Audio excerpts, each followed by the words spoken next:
All right, good evening, guys. Today is day 19 of Jamuary. I'm trying out a little bit of a different setup here on my cameras. I think it looks kind of cool. Tonight, we are focusing on the Sinfonion. And for those who are not big Jamuary nerds, the Sinfonion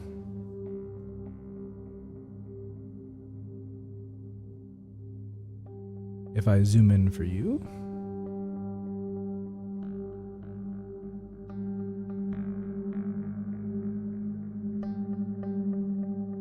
this big lidded module here, and he is a scale sequencer and multi-channel quantizer.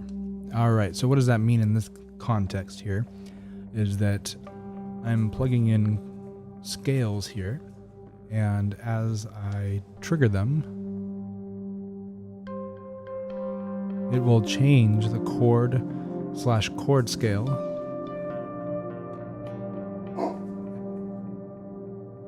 it'll change the chord scale as I come through it. And so from each sequenced stage, I can actually change the chord quantization for each channel and select different scale notes. So in this case, I'm in C minor right now, and I have the root and the fifth selected, and I can bring in the third.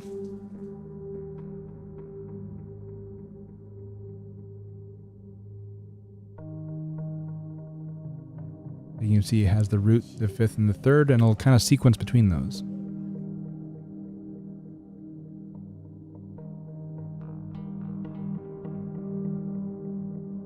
And now as I progress through it, I've gone from C minor into A flat,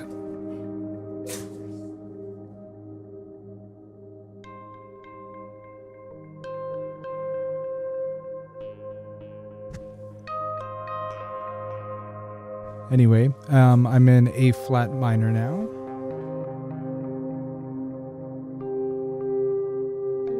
I'm going to progress one more time, and we're in E flat, B flat 7, F minor 7, back to C minor, G7, B flat 7, and C minor. So I'm sequencing the chords here.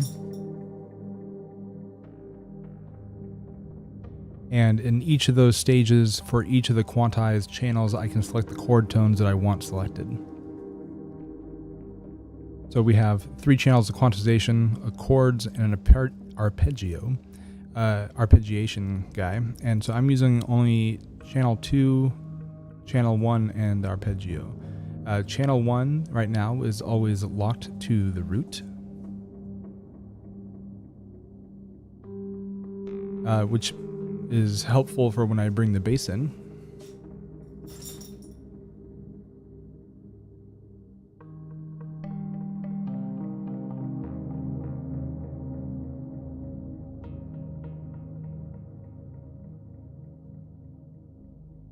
And the bass is coming right now through the Bastille Hickory stereo filter.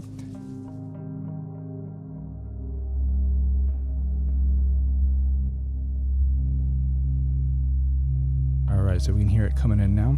And now as I progress through each of the stages,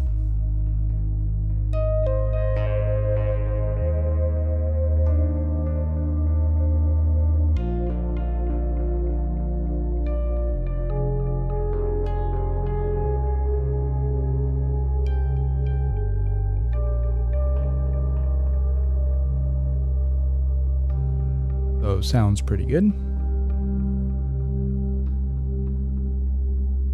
So, as an overview here, the Sinfonion is doing the major quantization, and Rings, which is right here from After Later Audio, it's a 8 HP version, is being sequenced by the Pittsburgh micro sequencer, which currently hidden down here.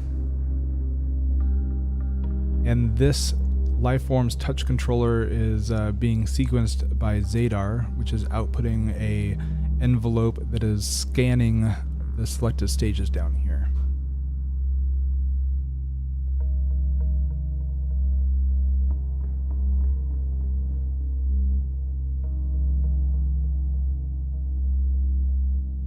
So again, this is the Lifeforms touch controller. It has 10 stages, and if you touch the button, it'll go to each stage. It has 2 sources of CV that it will be selected. In this case, I'm not actually sequencing it via touching in the sequence manually. I am actually sequencing it via a scan input. That scanned input is coming primarily here from Zadar.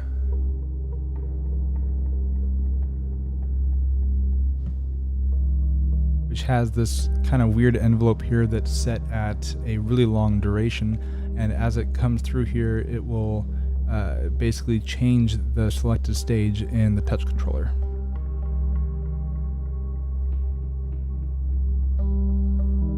So Zadar is like taking 2 minutes to go through kind of this long vectorized waveform.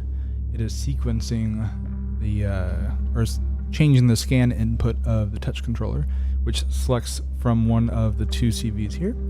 That CV is then being fed back over into the Sinfonion channel of channel 2, which is allowing it to select chord tones, and then from there it gets fed up into Rings, which has some modulation on the brightness of the strings, and that brightness is then kind of fading in and out a little bit, and that Rings is coming out in stereo and getting fed through the Strymon Magneto and the Strymon Starlab. So that's where all the luscious reverb and delay is coming from, and then that comes down here into my ES9, which comes into the rack. Or, I'm sorry, into the box for mixing. So that's Rings. That's what we're primarily hearing now, and that's what I'm sequencing through. And like I said, the bass itself is coming through that stereo filter, but it's actually coming from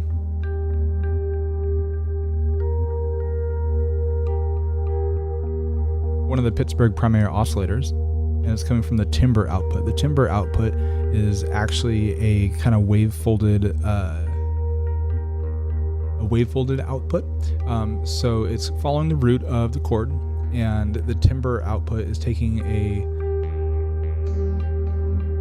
it's a triangle that's going through the harmonic sign, then going into a fold, and I have control over the fold amount, but then I modulate that fold amount via another envelope from Zadar. So I have this kind of wave-folded low bass drone, and it gets fed into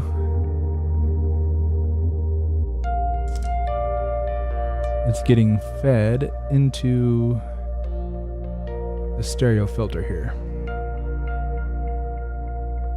which is currently set to a very low cutoff with a little bit of resonance, and we're controlling some of the modulation here, again from Zadar envelope, and kind of just phasing there in the root.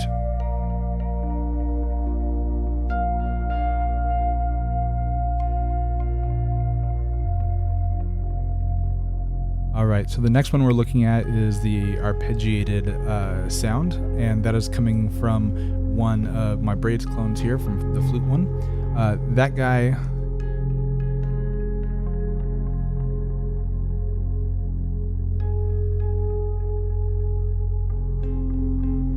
is coming from, again, the arpeggiation quantization channel of the Sinfonion, which is down here.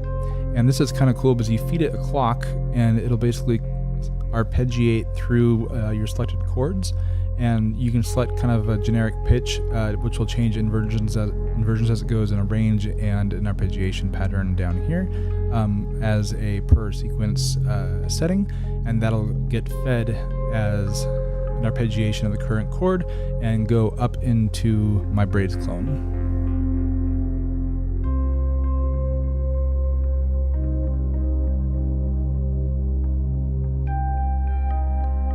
Alright, so the braids clone is set to the flute mode here, and it has a little bit of modulation on there, but it's not going super crazy. But that itself is getting fed into a low pass gate. So if I bring it in now, I'm using the internal trigger of the braids to do this. And if I bring rings down for you so you can't hear it.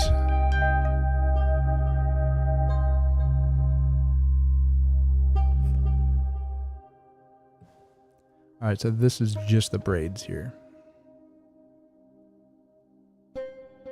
Just another nice little plucky guy. And again, that's being internally triggered and running the low pass gate simulator of the braid itself, just from the voltage output of the Sinfonion's,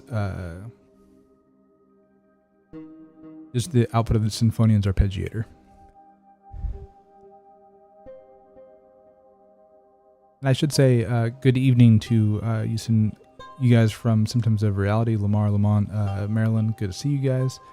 And yeah, you just love the sound with you being a bass player and all. Yeah, the bass sounds real good, I think. The plucky stuff you probably don't care too much about, but the bass is fun.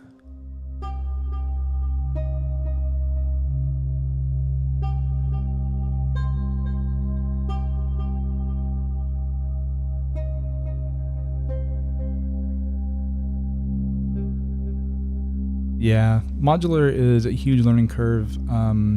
It's also really fun and not very productive, I guess, for me. Like, it's easy to sit down and just lose a lot of time having a lot of fun, while simultaneously not, like, making songs or anything real, right?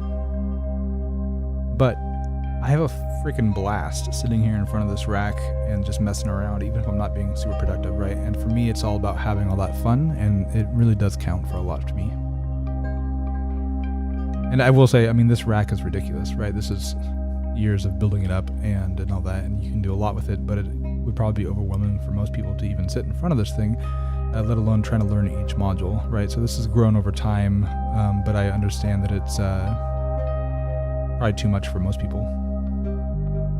Especially when you can just like play with VCV. All right.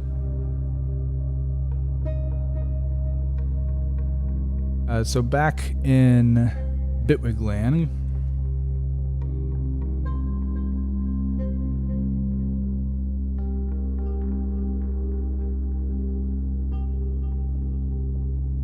All right, you guys might not be able to see this as well. I basically have 3 channels here from Rings, the ARP, and the bass. And then I have my breath lead. And I had Piano Tech and a VST from Pigments for little birdie guys.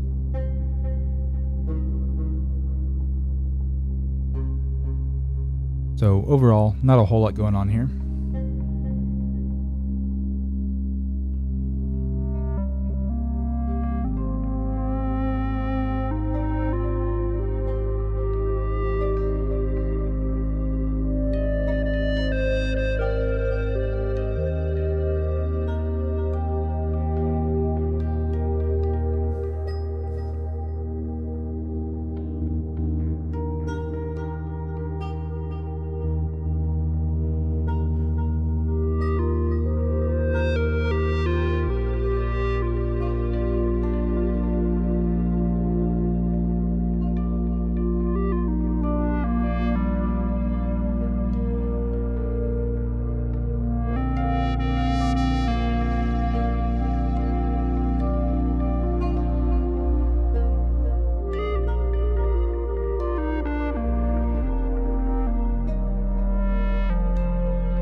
Anyway, it's kind of fun to kind of just play through.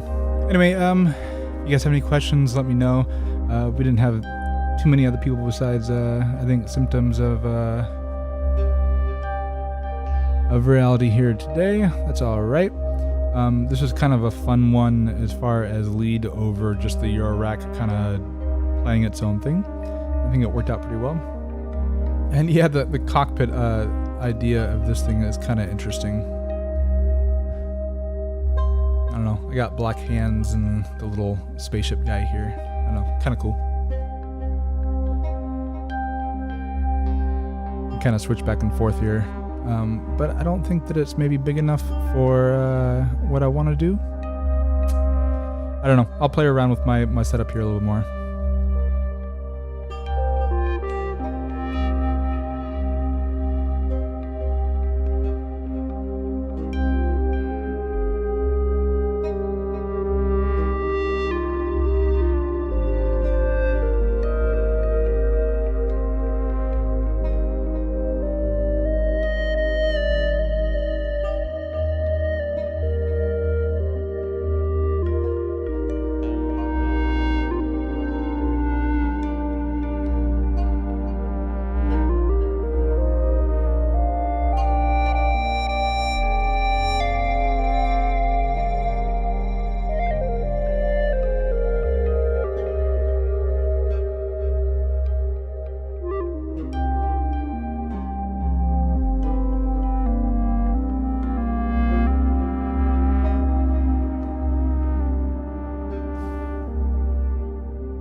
Sorry, playing with the camera a little bit. All right, so kind of the other big thing about the Sinfonion is that it's really easy to design in new chord progressions. Right, so on the fly, I'll go ahead and back out of C minor and we'll put it into something else here. I'll go ahead and stop. I have a couple layers going of the wind synth. I'll stop that right now.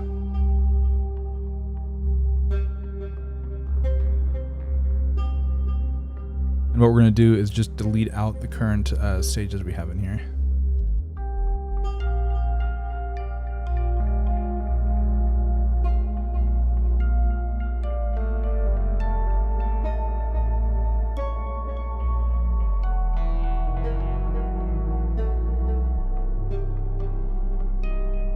All right, so we're going to keep it C minor for the first one. We're going to change the mode now to C major. It's going to sound really weird here for a second.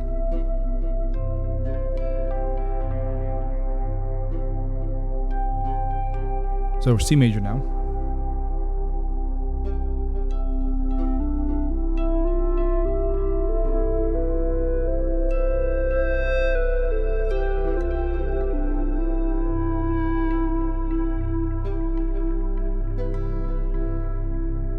And we're going to add another chord.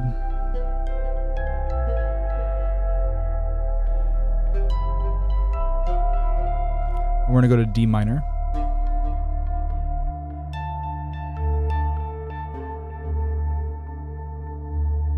And then to G7.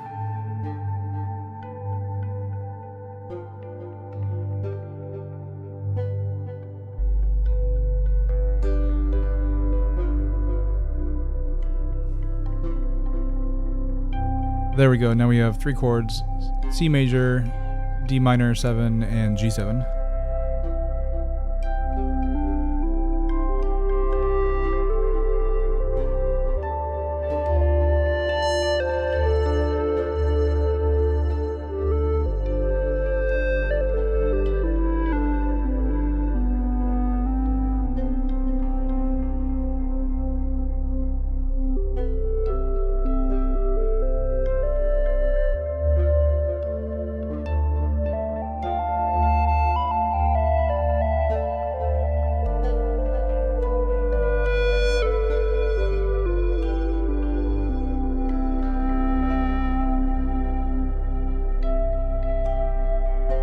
So in that regard, all of Rings and everything is just playing along because of the Sinfonion into whatever scale I'm playing. So I could easily just take the Sinfonion and quickly plug in, a whole lot of different scales and very quickly progress into playing something else, or playing around in different progressions. It's super useful for practicing, right? So if you can get, a lead sheet from a fake book for jazz standards or something like that, you can just quickly set up each of the chords here and have something like this, and have the chord changes easily sequenced by something else, and you can select the beats amount and all this kind of stuff per each of the chords, and it'll just play along and do everything, and the whole modular all of a sudden gets tied together from this multi-channel quantizer, right? So it's super freaking cool.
Anyway, probably call it here. I just really wanted to kind of share a more in-depth rack kind of thing.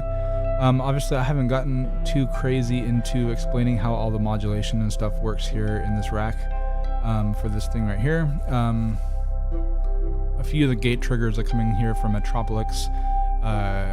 I have Braids and Rings as my primary voices. Zadar is a primary envelope guy. Lifeforms Touch Sequencer and Metropolix are playing together with Sinfonion. And the missing link 2 is pulling in my Ableton link.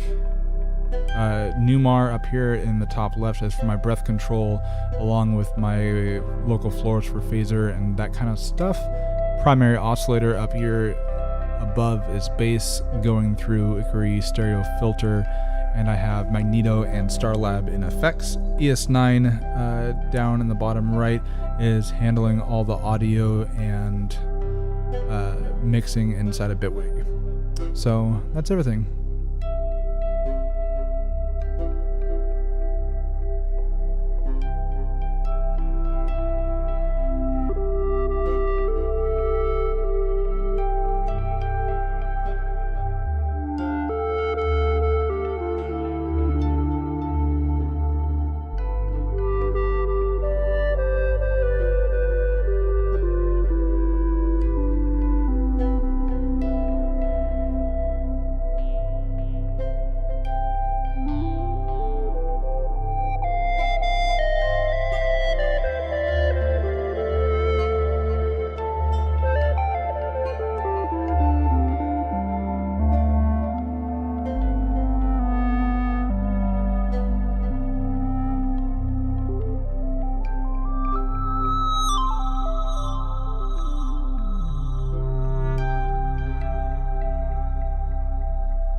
Yeah, I have a patch and tweak book. I think currently I have it loaned out to one of my buddies from work. But yeah, the patch and tweak book is really interesting, and you can learn a lot of the basics. And I don't know, when you really start getting into the nitty gritty of what makes your rack fun, it's not about making one voice and all that, right? It's like when you get a whole bunch of utility modules and you start finding these little things that you can do. Like in this case, I have the touch sequencer down here, and I'm modulating it from Zadar to do the scan input, and that's getting put into Sinfonion, right? That's not something that you would necessarily sit down and design the system to do, but once you start building up the system and you have those things, all of a sudden you find these little hidden things that you can do that work really well, that doesn't normally stand out as an option for you to do. So I think the patch and tweak book is interesting. Like I read through it and there's a lot of interesting things in it and all that, but I think I learned more about sound synthesis and Eurorack and ideas of what you can do with the different modules from, the random YouTube channels. And there are some really amazing ones like DivKid. Like, God, you can sit there and just like watch one of these DivKid module demonstrations, and he'll go through like 15 patches in 15 minutes, and you're like, holy crap, each of these have so many cool stuff in it, right? And it kind of starts giving you these little seeds of what you can do, right? One of the new modules I got up here is the Bafako Bandit, and it's a 4-band spectral mixer kind of guy that you can modulate each of the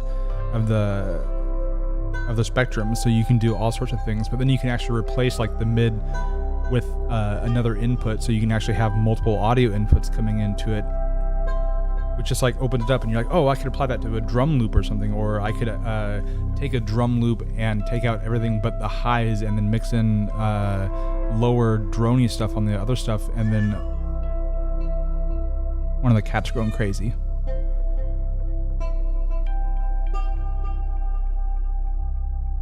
And it's like, I don't know, each of these things you wouldn't sit down and normally say, I'm going to buy this module to do it, right? That's the thing. And so there's a lot to learn, but it's really about the capabilities of the system as a whole. And it's kind of hard to explain. I don't know, there's so much to learn. And even then, like I have the module, like the Pittsburgh SV1.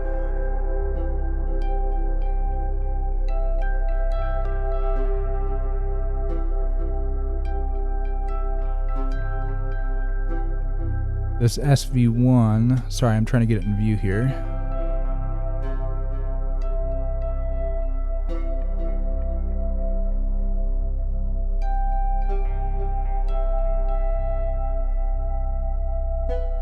Right, so this module from Pittsburgh Modular here is basically just a subtractive synthesizer, right? It has a couple oscillators, an oscillator, an LFO, a mixer, a filter, ADSR, and a VCA, right? It's like the bare bones, most simple subtractive synthesizer you can kind of get, right? But it has these other things down here, like a sub outputs and a noise and a sample and a hold, and the different inputs that you can modulate here. And you can do so much cool stuff from inside the Pittsburgh Modular SV1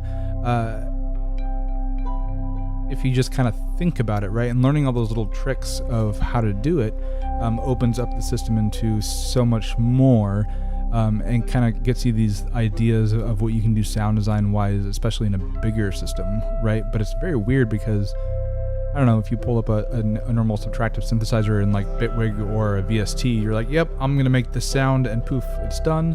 But when you're like, what can I do here in hardware land with the patch cables, you might sit here and start like randomly patching and cross-modulating things because, I don't know, the inputs are sitting there, enticing you, right?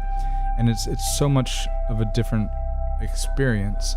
And like I said, I started out with the Pittsburgh SV1 here, and when I first started, I'm like, yep, I'm gonna make a simple ADSR subtractive sound, and that was kind of like the goal, right? And you're like, wow, okay. And really, after having it for a couple months, you start like, ooh, well, what can I do now with this extra LFO over here and the sample and hold? And what if I feed the sample and hold over here and audio modulate the FM over here and split the mixer in half and do half of it in CV? And you can get all crazy because of both the limitation and the capability is so much more than you think when you just think of it as a normal subtractive synthesizer. And then, of course, then you look at the system as a whole, and each of these modules can be abused and used in so many ways in both the CV and the audio realm, that there's so much to explore. I mean, Strymon here can be a carpless strong synthesizer and do crazy string stuff. Magneto can actually do pitch shifting for octave up and octave down, and the local florist with his chorus and flanging, if you put a sawtooth through it and do really gentle flanging on it, you can get it to sound very similar to a violin or stringed instrument, right? The ensemble oscillator from 4MS is just amazing, and can do everything from grungy basses to beautiful pads. Then you get into all the sequencing land, and so many cool things you can do with the sequencer, and different ways to go about it. Like, you can, Metropolis by itself is just amazing, right? But when you start doing external modulations from your other little sequencers into it, or a joystick into it, or clocking it from one of your other different sources here. I have 2 ornament crimes and Zadar and a maths over here, and all those things can do everything from envelopes to absolutely crazy ADS R velocity scaling baloney, right? You can, like, bring in vibrato after you start your envelope. You can, there's a book of things you can do with just maths module that's like 40 pages long with a new patch on each page. Crazy stuff. And yeah, it's easy to get sidetracked and explore, and that's exactly it. That's why I'm not very productive with my Eurorack system, right? Because I don't sit down usually and say, I want to do this, right? Because if I know exactly what I want to do, I can probably do it in Bitwig or a DAW or one of my VSTs, or find a preset that does what I want, like, pretty fast, right? But what I can do in hardware land in my rack is, when I sit down, I get inspired to try weird different things and to cross modulate things, and to, hey, I'm gonna focus on this module. What can I do with this module? And it's just fucking fun, man. And it's hard to explain, right? Because, like, you have a bajillion VSTs in your DAW, and it's interesting, and you can get lost for hours playing with it. But sitting in front of the hardware with the actual stupid spaghetti wire mess in front of you can be one of the most enjoyable things to me. And then at the end, I'm gonna come through here and I'm just gonna pull out all the wires, right? And the patch that I just did is gone. So, I don't know. Eurorack, it's a rabbit hole for sure. It's not one that I regret. I'd probably go down different paths of favorite module manufacturers if I was to restart, but I do not regret building up my rack at all.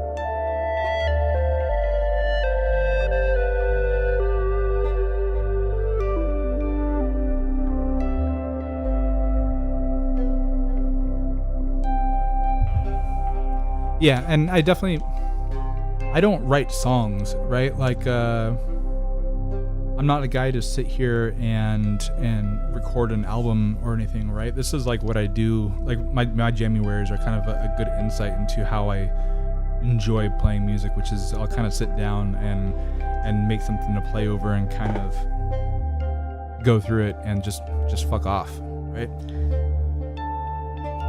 And that's not productive, right? But I'm okay not being productive because my goal isn't to record songs, right? Which is hard for people, because I think some people who get into music, the point of making music is to record tracks. And that's how it kind of used to be way back in the day. And more when I got into Eurorack, I just embraced my hobby of having fun making music, right? And sitting here and jamming. which is, I don't know, kind of an odd concept to some people.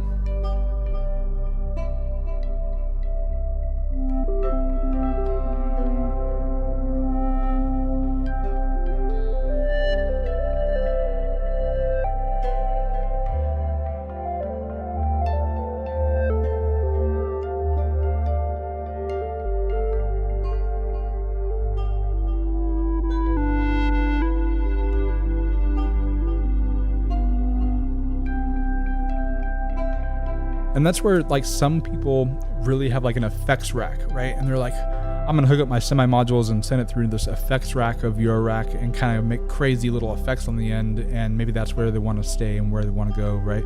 Other people are like, I want to do full generative and make, I don't know, hour-long patches of rings or whatever. And for me, when I started into your rack, the whole point of it was to explore more of my wind synth stuff. And so my wind synth stuff was all about simple monophonic lead lines. And then I started I wanna play with something, right? So, here's, rings doing some plucky things and all that. And I could play with backing tracks, but then I found out that I really just kind of enjoyed trying to do everything in the rack. And I think this is where my first mistake in my Euro rack decisions came by, which was I tried to do drums in the rack. Not only are drums in the rack hard to make it sound good, it's also kind of an expensive option versus like just doing a hybrid setup and playing in there. So if I was to go back, that's probably one thing I would change, is I probably wouldn't try and do drums in the rack. But everything else is super fun. Other people also get kind of jammed up trying to do polyphonic things in the rack. And I think maybe you can get around that by having a couple different things, like a semi-module that's polyphonic, like the Micro Monster 2 that I have over to the side. The other option is to do your polyphonic stuff in hardware synthesizers like a polysynth or just in the rack, right? So effects and weird sequencing and weird audio things are kind of the bread and butter of your rack, right? And some people get lost trying to like implement a polyphonic synthesizer. I think that's a precarious way to go about it. I would probably spend the money on keeping polyphonic in the box or in a dedicated hardware synth.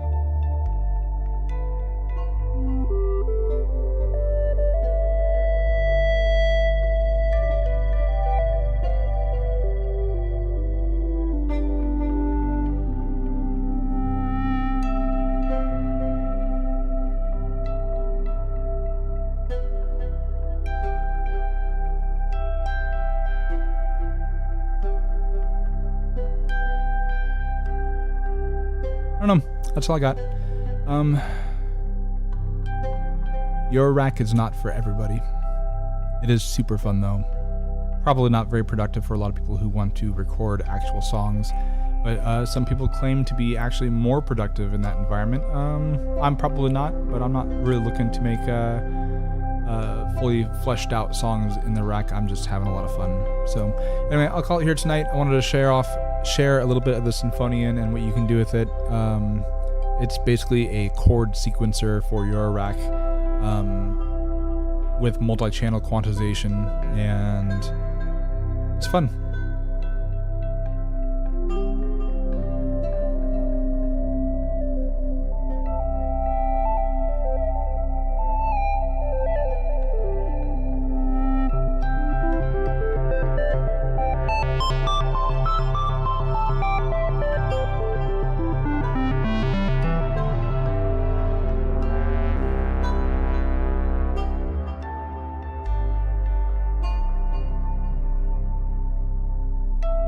You guys have a good one.